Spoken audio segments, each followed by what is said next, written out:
It always happens in the quiet moments. When you finally sit down to do the thing you've been postponing for weeks. When the deadline breathes down your neck. When you whisper to yourself, "Come on, just start," and nothing moves. Your mind stares at the task like a frozen engine in winter. Capable, but refusing to start. You scroll, you sigh. You tell yourself you'll try again in 5 minutes. But deep down, a familiar weight presses against your chest. That sinking realization that motivation has vanished again. People say motivation is the spark, but they never tell you how fragile sparks are. How they flare bright for a moment, then die the instant the wind of doubt blows through. It's strange, isn't it? When you have free time, you dream big. You imagine the version of yourself who wakes up early, focused, unstoppable. But when it's time to become that person, you feel nothing. Empty, unready. Why? Why does motivation disappear exactly when we need it most? Maybe it starts long before that moment, in the small, invisible wars you fight inside your head every day. The battle between who you are and who you think you should be. You promise yourself you'll change, but every time you fail, you don't just lose a habit, you lose a little trust in yourself. And each time it becomes harder to believe the next promise. That's how motivation dies. Not in explosions, but in quiet disappointments that stack like bricks, until they form a wall between you and the life you want. There's another reason. Your brain doesn't care about your dreams, it only cares about survival. So when it senses discomfort, fear, uncertainty, failure, it shuts everything down. That's why you suddenly feel tired when you open the textbook. Why you feel hungry right when you decide to start the workout. Why you clean your room, check your messages, do anything but the thing that matters most. Your brain isn't lazy. It's protecting you, because it learned long ago that failure hurts more than comfort heals. But here's the cruel part.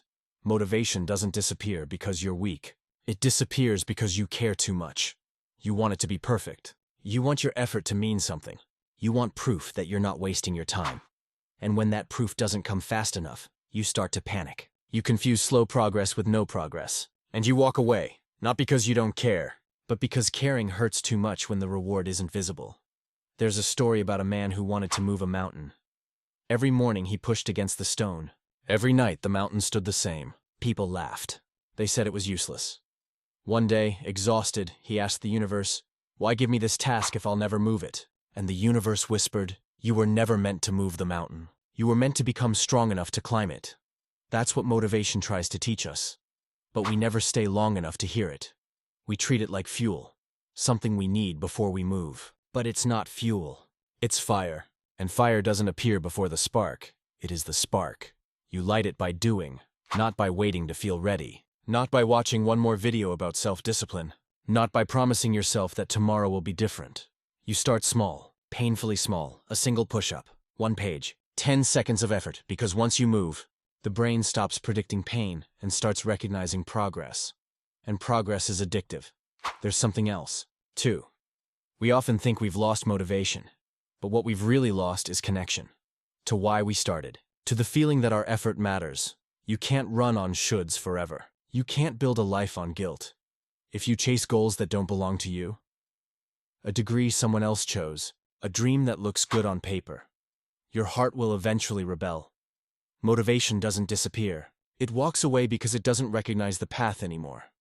So ask yourself, when did your dream stop being yours? When did you stop doing it for love and start doing it for approval? Maybe that's why everything feels so heavy. Because you're carrying expectations that were never meant to be yours. Sometimes, the cure for lost motivation isn't pushing harder. It's remembering who you were before you believed you had to be someone else. Imagine this. A younger version of you, watching from the corner of your mind. Eyes bright, full of ridiculous hope. They don't care about algorithms or achievements. They just want to see you try again.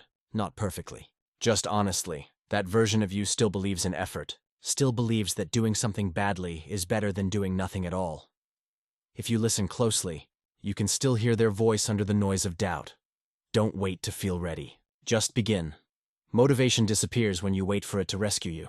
But it returns when you stop asking for permission to act. When you stop fearing that small steps are useless. When you stop mistaking stillness for safety. When you stop believing that every act must be powered by passion. Because the truth is, motivation doesn't create action. Action creates motivation. The more you move, the more your brain starts to trust you again. And trust, once rebuilt, becomes unbreakable. One day, you'll look back at the moments when you almost gave up and realize those were the days that built you. Not the days of easy wins, but the ones where you showed up empty, tired, uninspired, and still moved forward even 1 inch. That's what real motivation is. Not the lightning bolt of inspiration, but the quiet decision to keep going when no one's watching, when no part of you feels like it, when everything inside screams, stop. That's where strength is born. Not in the fire of excitement, but in the ashes of perseverance. So the next time motivation disappears, don't chase it. Don't beg it to come back. Just start. Clumsy, imperfect, half awake if you must, because motivation doesn't live in the beginning. It lives in the movement. And the moment you take that first step, even a trembling one, you'll realize it never truly left. It was waiting for you to stop waiting for it. There's a cruel paradox in being human. We crave change, but we're terrified of the unknown that comes with it. That's why motivation feels so slippery. It lives at the edge of who we are and who we might become. And that edge is uncomfortable. When you try to grow, you step outside the identity your brain knows. And your brain doesn't like that. It whispers, stay where it's safe.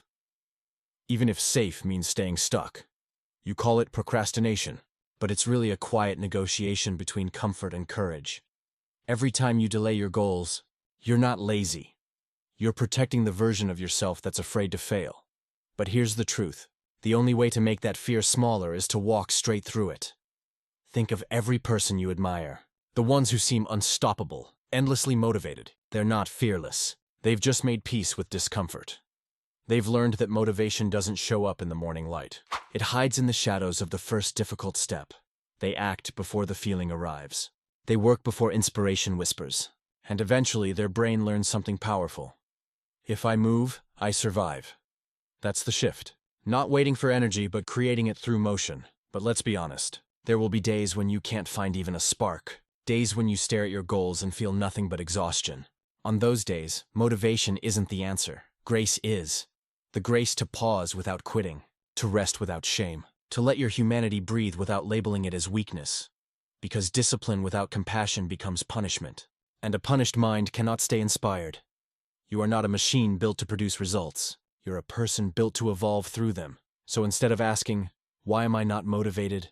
Ask, what is my motivation trying to tell me? Maybe it's saying you're chasing the wrong goal.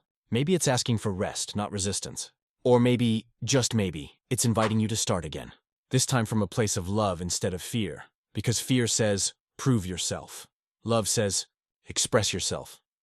And only one of those lasts. Motivation disappears when you see life as a finish line. It reappears when you see it as a rhythm. Not everything you do has to be loud or heroic. Sometimes it's quiet progress that changes everything. The invisible kind. The one that no one claps for. Like choosing to start again after failing. Like forgiving yourself for yesterday. Like writing one honest sentence in a blank notebook.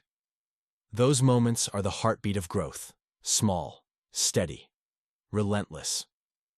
There's an old saying. The same boiling water that softens a potato hardens an egg. The difference isn't the water. It's what they're made of. Life will always bring the heat, distraction, disappointment, doubt. But what that heat does to you, that's your choice. You can let it melt you into despair, or harden you into resilience. Motivation isn't found in avoiding the fire. It's found in learning how to stand inside it, and still believe that you can rise from it. One day, all of this will make sense. The late nights you couldn't focus. The mornings you woke up tired of your own promises. The times you said, I'll try again, and didn't. They'll stop feeling like failures. You'll realize they were lessons in disguise, each one teaching you how to move without the crutch of motivation, how to keep going because it's who you are, not because it's easy. So when you wake up tomorrow, don't wait for the lightning bolt. Instead, whisper quietly to yourself, I'll start small, but I'll start. And then take that one step, even if it's just 5 minutes. Even if your hands shake. Even if your mind screams that it's not enough. Because that's how motivation is reborn. Not in grand beginnings, but in humble persistence. Each step a spark. Each spark a reminder that you're still alive, still capable, still trying, and that trying, even when it feels meaningless, is the most meaningful thing you can do. Because the truth is, Motivation never truly disappears. It only hides behind fear, waiting for you to prove it wrong. And the moment you act, even without believing, it steps out of the shadows and walks beside you again. Quietly, steadily, faithfully, as if it never left at all.